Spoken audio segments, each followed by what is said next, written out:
बात करेंगे उस खबर की जिस पर पूरे देश की नजर है, उस खबर की जो एक बार फिर से साबित करती है कि इस दुनिया में, इस देश में आम आदमी का जीवन सबसे सस्ता है, आम आदमी की जिंदगी सबसे सस्ती है। रॉयल चैलेंजर्स बेंगलुरु यानी कि आरसीबी की आईपीएल 2025 में ऐतिहासिक जीत का जश्न बुधवार को उस समय मातम में बदल गया जब एम चिन्नास्वामी स्टेडियम के बाहर आयोजित विक्ट्री परेड के दौरान एक भगदड़ में कम से कम 11 लोगों की दर्दनाक मौत हो गई और इस हादसे में 30 से ज्यादा लोग घायल हो गए। यह पहली बार नहीं हो रहा है कि जब भगदड़ में इस देश के आम नागरिक, मामूली नागरिक और गरीब नागरिक, जिन्हें हम साधारण लोग कहते हैं, जिन्हें हम कॉमन पीपल्स कहते हैं, वो मारे गए।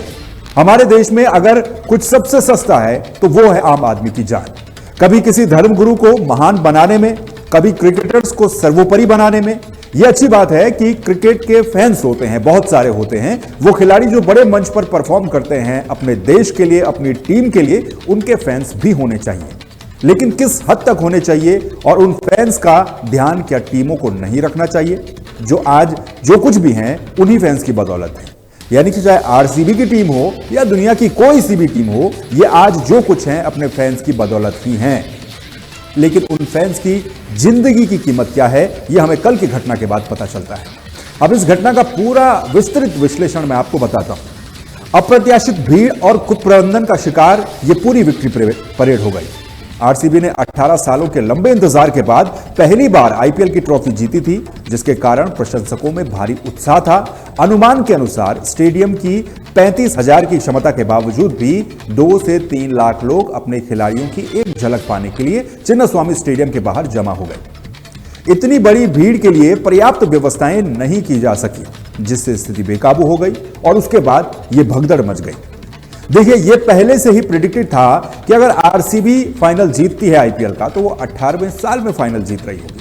और आरसीबी का फैन बेस आईपीएल की बाकी टीमों की तुलना में बहुत बड़ा फैन बेस माना जाता है। और यह भी तय था कि देश के अलग अलग कोने से न सिर्फ बेंगलुरु से बल्कि दूसरी जगहों से भी फैंस पहुंचेंगे अपने खिलाड़ियों को देखने, अगर उनके लिए विक्ट्री परेड निकाली जाती है। और इसमें आप समय को जरूर देखिएगा कि कितनी जल्दी आरसीबी ने फाइनल जीता और कितनी जल्दी यह परेड अनाउंस की गई। दूसरा कारण सुरक्षा चूक और पुलिस की भूमिका। पुलिस ने पहले ही इस कार्यक्रम को स्थगित करने की सिफारिश की थी, लेकिन कर्नाटक सरकार और आरसीबी मैनेजमेंट ने इसे नजरअंदाज कर दिया, क्योंकि यहां पर कर्नाटक सरकार को भी अपनी इमेज चमकानी थी और आरसीबी की तो विक्ट्री परेड निकालनी ही थी। उनका तो पूरा बिजनेस ही उससे जुड़ा हुआ है। स्टेडियम के संकरे गेट्स और अपर्याप्त बैरिकेडिंग भीड़ के दबाव को संभाल नहीं पाई। रिपोर्ट्स के अनुसार कुछ अफवाहें जैसे कि मुफ्त में पास बंट रहे हैं, इस तरह की खबर भी सामने आई, इस तरह की खबर भी वायरल हुई और भीड़ को एक विशेष गेट की ओर धकेल दिया गया, जिससे भगदड़ की स्थिति पैदा हो गई। कुछ मीडिया रिपोर्ट्स में यह भी कहा गया है कि पुलिस ने भीड़ को नियंत्रित करने के लिए लाठीचार्ज किया, जिसने भगदड़ को और ज्यादा बढ़ा दिया। अब बीसीसीआई के सचिव देवजीत सौकिया ने इस घटना को दुर्भाग्यपूर्ण बताते हुए कहा कि आयोजकों को बेहतर योजना बनानी चाहिए थी। अभी ताजा अपडेट यह है कि इस संबंध में आरसीबी को भी और कर्नाटक क्रिकेट बोर्ड को भी नोटिस जारी कर दिए गए। आरसीबी और कर्नाटक सरकार पर बहुत बड़ा सवाल उठता है। घटना के बाद आरसीबी और कर्नाटक सरकार दोनों ही सवालों के घेरे में आ गए हैं। विपक्ष ने कर्नाटक सरकार पर भीड़ नियंत्रण उपायों की कमी और लापरवाही बरतने का आरोप लगाया है। कर्नाटक हाईकोर्ट ने इस मामले पर स्वतः संज्ञान लेते हुए सुनवाई तय की है, जिससे यह उम्मीद की जा रही है कि जिम्मेदार लोगों की जवाबदेही तय की जाएगी, क्योंकि इस देश में ऐसा ही हुआ। इससे पहले जब भी भगदड़ में लोग मारे गए हैं तो उसकी जिम्मेदारी कोई लेता नहीं है। हां, कहां पर क्या कमी थी, यह हर राज्य में, हर प्रदेश में विपक्षियों को दिख जरूर जाता है, लेकिन इसकी जिम्मेदारी तय नहीं होती है। राहत और बचाव कार्य। भगदड़ के बाद तुरंत राहत और बचाव का कार्य शुरू किया गया। घायलों को पास के वायदेही और बोरिंग अस्पताल में भर्ती करवाया गया। प्रधानमंत्री नरेंद्र मोदी ने इस घटना पर दुख व्यक्त किया और कर्नाटक के मुख्यमंत्री सिद्धरामैया ने मृतकों के परिजनों के लिए 10 लाख रुपए मुआवजे का और घायलों के लिए मुफ्त इलाज की घोषणा की है। आरसीबी और कर्नाटक स्टेट क्रिकेट एसोसिएशन ने भी मृतकों के परिवार वालों को 5-5 लाख की वित्तीय सहायता देने का ऐलान किया है। लेकिन क्या इतने से हो जाएगा? जिस आईपीएल के ब्रॉडकास्टिंग राइट्स ही 48,000 करोड़ रुपए में बिक रहे हों, जिस आईपीएल की फ्रेंचाइजी एक एक सीजन में 600-600, 700-700 करोड़ रुपए का बिजनेस कर रहे हो, वो सिर्फ क्या दे रहे हैं? 5 लाख रुपए। भविष्य के लिए अब क्या यह सबक है? क्योंकि इससे पहले भी हमने बहुत सबक देखे हैं, लेकिन उन सबक से कुछ सीखा नहीं है। यह घटना देश में बड़े आयोजनों के लिए बेहतर भीड़ प्रबंधन यानी कि जो क्राउड मैनेजमेंट है, उसको और सुरक्षा प्रोटोकॉल की तत्काल आवश्यकता को रेखांकित करती है। यह सुनिश्चित करना महत्वपूर्ण है कि भविष्य में ऐसे दुखद हादसे इनसे बचा जाए और इनसे बचने के लिए हमें एक मैनेजमेंट की जरूरत है, पर्याप्त योजना की जरूरत है, समन्वय और संसाधन उपलब्ध करवाने की जरूरत है। यह सिर्फ आरसीबी या कर्नाटक सरकार की जिम्मेदारी ही नहीं है, बल्कि सभी आयोजकों और प्रशासन की सामूहिक रूप से जिम्मेदारी है कि वह जनता को सुरक्षा को सर्वोपरि उनको सर्वोच्च प्राथमिकता दें। अब भारत में बड़े पैमाने पर भगदड़ की जो दुर्भाग्यपूर्ण घटनाएं हैं वो रुकती नहीं है। ये आम रूप से चली आ रही हैं, खासकर धार्मिक आयोजनों और बड़े सार्वजनिक समारोह में। इन घटनाओं में अक्सर सैकड़ों लोगों की जान चली जाती है और हजारों लोग घायल हो जाते हैं। पिछले 2 दशकों में हुई कुछ प्रमुख भगदड़ की घटनाएं और उनमें मारे गए लोगों की जानकारियां क्या हैं वो मैं आपको देता हूं। हाल की ही प्रमुख घटनाएं 2024 और 25 की बात कर रहा हूं। लेटेस्ट घटना ये कल की आपके सामने है। आरसीबी की आईपीएल जीत की जो परेड होनी थी, जो विक्ट्री परेड होनी थी, इसमें भगदड़ हुई, 11 लोगों की मौत, 30 से ज्यादा घायल हो गए। नई दिल्ली रेलवे स्टेशन 15 फरवरी इसी साल 2025 महाकुंभ के लिए प्रयागराज जाने वाली ट्रेनों के इंतजार में प्लेटफॉर्म नंबर 14 और प्लेटफॉर्म नंबर 15 पर भारी भीड़ जमा हो गई। भगदड़ मचने से 18 लोगों की मौत हो गई और कई लोग घायल हो गए। प्रयागराज महाकुंभ 29 जनवरी 2025 मौनी अमावस्या के अवसर पर पवित्र स्नान के लिए संगम क्षेत्र में लाखों तीर्थ यात्रियों की भीड़ इकट्ठा हो गई और इस भीड़ के कारण भगदड़ मचती है। इस घटना में कम से कम 30 लोगों की मौत हो जाती है और 60 लोग घायल हो जाते हैं। अब आगे मैं आपको घटनाएं बताऊं, उससे पहले आप यह भी समझ लीजिए कि इस तरीके के जब आयोजन होते हैं, उसमें कोई भगदड़ होती है, कोई मारा जाता है, तो कोई भी सरकार या कोई भी प्रशासन एग्जैक्ट आंकड़े नहीं बता पाता है। हो सकता है कि वास्तविक जो आंकड़े हैं वो इससे ज्यादा भी हो सकते हैं। अब अगली घटना तिरुमला तिरुपति मंदिर, जनवरी 2025 इसी साल की बात है। मुफ्त दर्शन पास हासिल करने के लिए हजारों श्रद्धालुओं की भीड़ के कारण भगदड़ मच गई और कम से कम 6 लोग मारे गए, 35 लोग घायल हो गए।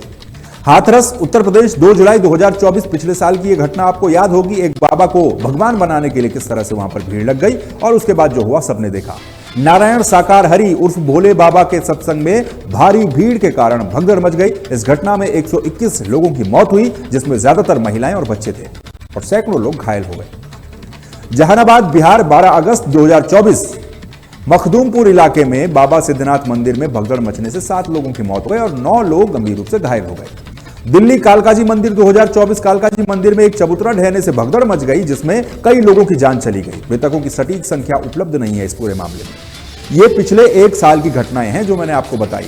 इसीलिए मैं कह रहा था कि क्या एक आम आदमी का जीवन, एक साधारण इंसान का जीवन इस देश में सबसे सस्ता है, क्योंकि उसकी कोई पूछ नहीं है। अन्य जो बड़ी घटनाएं हैं और जो भगदड़ की घटनाएं हुई हैं वो भी आप जान लीजिए। सबरीमाला भगदड़, केरल 2011, इस घटना में कई लोग मारे गए थे। हर की पैड़ी घाट, हरिद्वार, 8 नवंबर 2011, गंगा नदी के तट पर हर की पैड़ी घाट पर भगदड़ मची, जिसमें कम से कम 20 लोग मारे गए थे। दतिया, मध्य प्रदेश 2013, एक नदी का पुल टूटने के अफवाह के कारण भगदड़ मच गई, इसमें 115 लोग मारे गए थे। इसके अलावा नैना देवी मंदिर, हिमाचल प्रदेश, 2008 की बात है। धार्मिक सभा के दौरान भगदड़ मचने से 162 लोगों की जान चली गई थी। चामुंडा देवी मंदिर, राजस्थान, सितंबर 2008, नवरात्रि के दौरान जोधपुर के चामुंडा देवी मंदिर में भगदड़ मच गई, जिससे 250 लोगों की मौत हो गई। मंधार देवी मंदिर, महाराष्ट्र, जनवरी 2005, सतारा जिले के जो उसका वाई शहर है, इसमें मंधार देवी मंदिर में सीढ़ियों पर फिसलने के कारण भगदड़ मच गई। इस हादसे में 265 से 340 श्रद्धालुओं की मौत हो गई थी और सैकड़ों घायल हो गए थे। कुंभ मेला, नासिक, 27 अगस्त 2003, पवित्र स्नान के दौरान भगदड़ मची, 39 लोग वहां मारे जाते हैं, लगभग 140 घायल हो जाते हैं। और ऐसा भी नहीं है कि कभी कहीं ऐसे बड़े आयोजन सफलतापूर्वक हो ही नहीं पाए। बहुत से कार्यक्रम सफल हुए हैं, सफलतापूर्वक उनको संपन्न किया गया, कोई दिक्कत नहीं हुई, न सिर्फ भारत में बल्कि पूरी दुनिया में। फ्रांस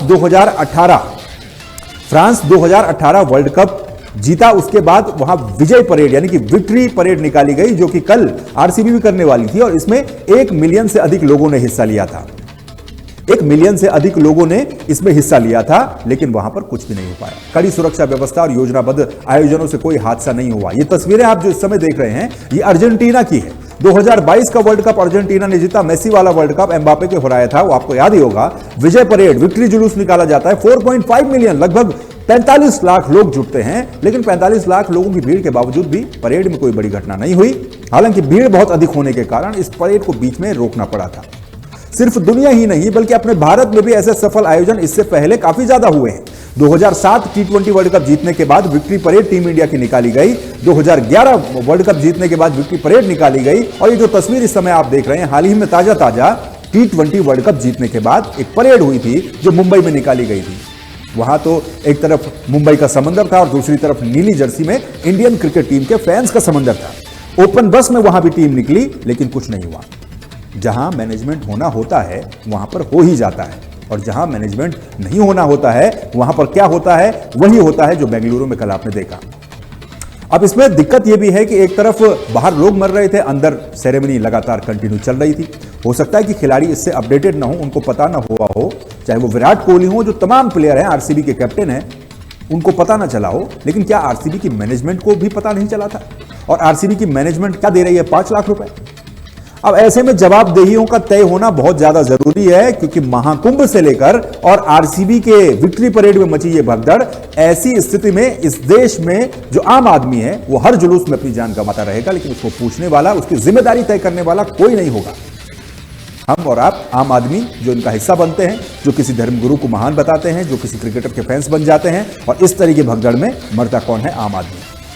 और यहां ये भी ध्यान में रखना चाहिए कि बेंगलुरु में जो हमने स्थिति देखी, आरसीबी को भी अपनी इमेज चाहिए थी और कर्नाटक जो सरकार है उसको भी अपनी इमेज चाहिए थी, और इमेज के चक्कर में किसी ने यह ध्यान नहीं रखा कि इतने लोग आएंगे तो इनकी परेड कैसे निकाली जाएगी। आरसीबी मैनेजमेंट ने क्या यह ध्यान रखा कि पुलिस ने परमिशन दी, नहीं दी? पुलिस ने क्या यह ध्यान रखा कि हमने क्या कहा है? सामंजस्य आपस में बिठाया गया, नहीं बिठाया गया, ये सब कोई नहीं पूछता, और आखिर में इसकी बलि आम आदमी चढ़ता है। हाँ, विपक्ष को कर्नाटक में, क्योंकि विपक्ष में बीजेपी है तो उसको कमियां दिख रही हैं। उत्तर प्रदेश की बात करें, महाकुंभ में जब भगदड़ मची थी तो बीजेपी की सरकार थी, सपा और कांग्रेस को कमियां दिख रही थी। विपक्षियों को कमी जरूर दिख जाएंगी हर जगह पर, लेकिन सवाल यही उठता है कि आम आदमी की जान की कीमत कब तय होगी इस देश में, और आम आदमी की कीमत क्यों सबसे सस्ती है? फिलहाल आज के तहलका एक्सक्लूसिव की खास पेशकश में इतना ही। आप देखते रहिए तहलका डिजिटल। नमस्कार।